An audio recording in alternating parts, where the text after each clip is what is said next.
the fuel of the Roman war machine. An analysis of the legionaries' diet. Imagine the sheer physical exertion demanded of a Roman soldier. Picture marching for dozens of kilometers under a scorching sun, burdened by nearly 30 kilograms of armor, a shield, and an arsenal of weapons.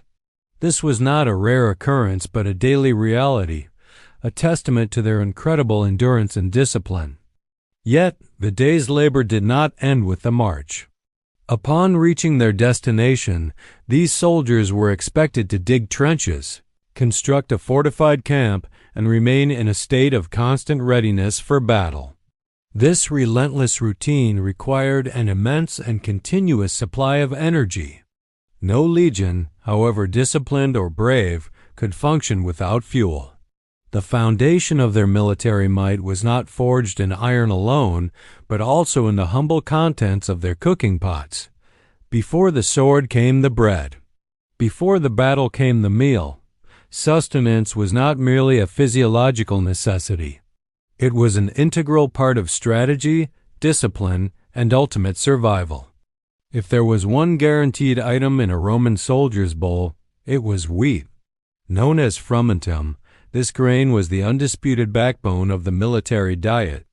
It was the core caloric source that powered the legions across deserts, forests, and mountains, forming the very foundation of their nutritional intake. The importance of grain cannot be overstated, as it constituted between 60% and 75% of the total weight of a soldier's rations. This was not a casual supplement but the central pillar of their sustenance. Each legionary was issued his portion of raw grain, making him personally responsible for its preparation. This system fostered self-sufficiency. Each soldier would grind his allotment of wheat by hand using small portable mills known as Mallee manuaria. This daily ritual transformed the raw kernels into coarse flour, which then became the base for several staple foods prepared within their small 8-man units or contubernia. From this freshly ground flour, the most common preparations were a simple porridge, a form of flatbread cooked over a fire, or a biscuit of legendary toughness. These basic meals were designed for efficiency and energy delivery, prioritizing function over flavor. This biscuit, known as bucellidum, was the epitome of military rations. It was an extremely hard and dry cracker, engineered for longevity above all else. Its recipe was brutally simple, consisting of only flour, water, and salt, stripped of any ingredient that might spoil. To ensure its resistance to moisture and decay, the bucellidum was baked twice, a process that removed nearly all water content. The result was a biscuit so hard that many soldiers found it impossible to eat without first softening it in water, wine, or their daily ration of posca. What the bucellidum lacked in palatability, it more than made up for in durability. Its incredible shelf life was its greatest asset, allowing it to be preserved for weeks or even months during long campaigns, providing a reliable source of calories far from any supply lines.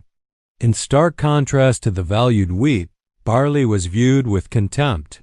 While technically edible and sometimes used as a food source, it was widely considered an inferior grain, fit more for horses and livestock than for a proud Roman legionary. The issuance of barley instead of wheat, a practice known as decimatio or frumentum mutatum, was not a logistical necessity but a form of punishment. Receiving barley carried a heavy psychological weight, serving as a public symbol of disgrace and failure, akin to wearing a stained uniform. While grains provided a basic, reliable foundation, true energy and morale often came from a richer, more savory, but far more elusive source: meat. For a Roman soldier, meat was a privilege, not a guarantee, a prized addition to their monotonous diet. Unlike the regularly distributed grains, the acquisition of meat was not a simple matter of logistics. It required effort, opportunity, and a great deal of improvisation, forcing the legions to become resourceful and self-sufficient in the field. One of the most common ways to obtain fresh meat on a long campaign was through hunting. Deer, wild boars, hares, and rabbits were frequent targets. This activity was more than just a means to secure food. It was a practical extension of their military duties. Hunting served as a form of live military training. It demanded patience, stealth, group coordination, and resilience, the very qualities essential for success on the battlefield. In this context, a failed hunt was a real exercise in consequences, meaning the soldiers would go hungry. The Roman soldiers were also pragmatic conquerors. When they subdued new regions or villages, they did not hesitate to confiscate local livestock. Oxen, goats, and sheep were all valuable assets, but one animal was particularly favored by the legions. Pork was by far the favorite meat of the Roman army. It was cheap, abundant, and incredibly versatile. Pigs were easier to manage and transport than larger cattle, and their meat lent itself perfectly to various methods of preservation. The resourcefulness of the Roman soldier was on full display in their use of pork. The meat could be salted, smoked, or transformed into sausages, hams, and bacon. Absolutely nothing was wasted. Even the fat was rendered down and used for cooking other foods, adding flavor and calories. Beyond its practical uses, meat also played a significant symbolic and ritualistic role. Before major battles, it was common to perform religious sacrifices, such as the suoviterilia, a rite involving the slaughter of a pig, a sheep, and a bull. After the ritual, the meat was distributed among the soldiers, serving to unify the men and boost morale. However, a legionary did not live on bread and meat alone. To maintain their health and supplement their core diet, the Roman legions turned to something much simpler and more humble: legumes. In an army constantly on the move, simplicity was a virtue, and legumes were its ultimate expression. Lentils, fava beans, and peas formed a fundamental part of the military diet, especially among soldiers of more modest origins. Rich in vegetable protein and easy to store in their dried form, these legumes could be cooked quickly into thick, nutritious, and satisfying soups or stews, often combined with wheat. Alongside legumes came vegetables. Although rarely mentioned in grand literary sources, their practical value was indisputable. Archaeologists have unearthed the remains of leeks, onions, cabbage, turnips, and even garlic in the ruins of Roman military settlements. These vegetables were chosen for their hardiness. They transported well and could even be cultivated in gardens surrounding long-term camps. They provided essential vitamins and fiber, helping to keep the soldiers healthy and prevent digestive problems on grueling campaigns. Fruits, by contrast, were scarcer and considered an occasional luxury.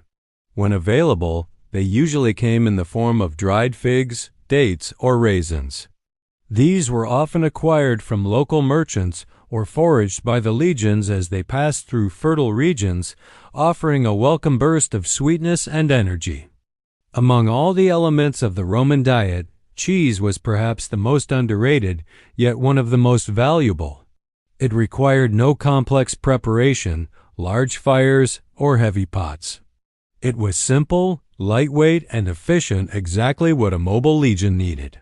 Made from the milk of cows, sheep, or goats, cheese provided an essential dose of protein and calcium. Its greatest advantage, however, was its durability.